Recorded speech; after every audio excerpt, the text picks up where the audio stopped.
Olá! Nossa aula de hoje vai ser uma revisão do que estudamos durante esses 2 meses. Essa revisão é para lhe auxiliar, lhe ajudar a relembrar tudo o que foi visto para as suas avaliações. Vamos começar pela carta de leitor. Na carta de leitor, nós aprendemos que é o quê? A carta de leitor circula em jornais e revistas impressos, no rádio e na televisão.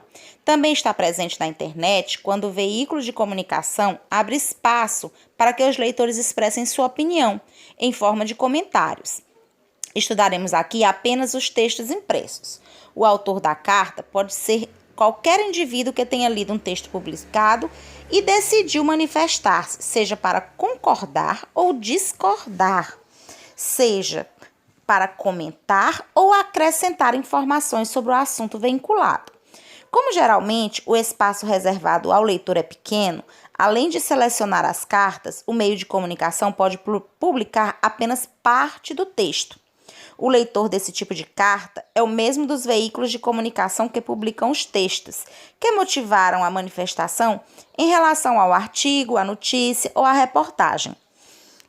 Aqui, nós teríamos as características da carta de leitor. Que características seriam essas?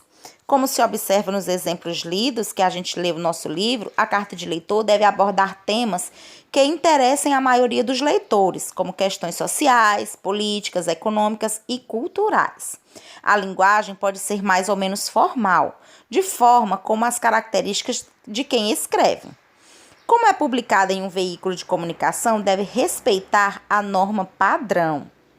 Quanto à sua estrutura, a carta do leitor deve ter um título, que resume o assunto, o desenvolvimento, que expressa a opinião do leitor sobre o texto publicado, e a identificação, que traz o nome, a cidade e o estado onde ele vive.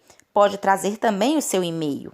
Como o autor da carta se identifica e emite sua opinião, é comum que o texto seja escrito em primeira pessoa. Nós estudamos também sobre a separação de sílabas. Vimos algumas sílabas e algumas regras de como separar.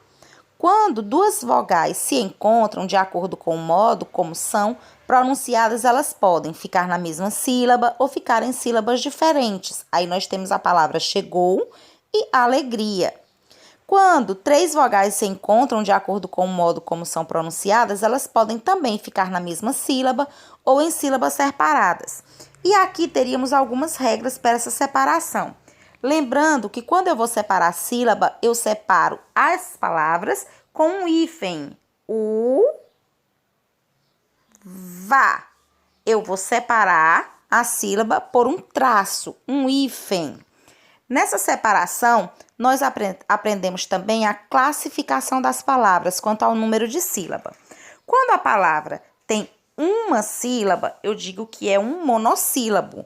Monossílabos são palavras que têm apenas uma sílaba. Sol, pé, nó, mãe.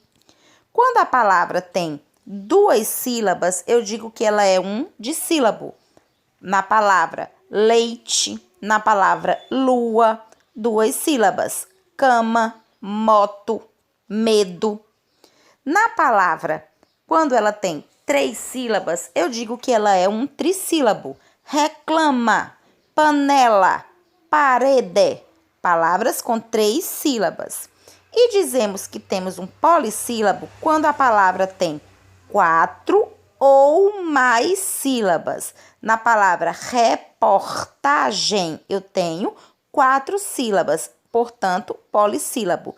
Mas vai ter palavras como clarividente, que tem mais sílabas, tem 5 e também é um polissílabo. Essa classificação, a gente diz que é a classificação das palavras quanto ao número de sílabas.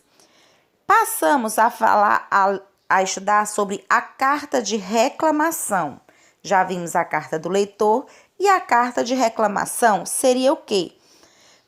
Por intermédio de um meio de comunicação, ela espera que sua reivindicação seja atendida. É uma carta onde o leitor ou alguém que comprou um produto ou um serviço e está fazendo uma reclamação sobre o mesmo. Na carta de reclamação, ela vai ter algumas características. A carta de reclamação deve ter como estrutura o cabeçalho, com o local e a data, uma saudação e a identificação do destinatário. O desenvolvimento com o relato do problema e o que espera do destinatário. A despedida e a identificação do remetente, de quem está escrevendo.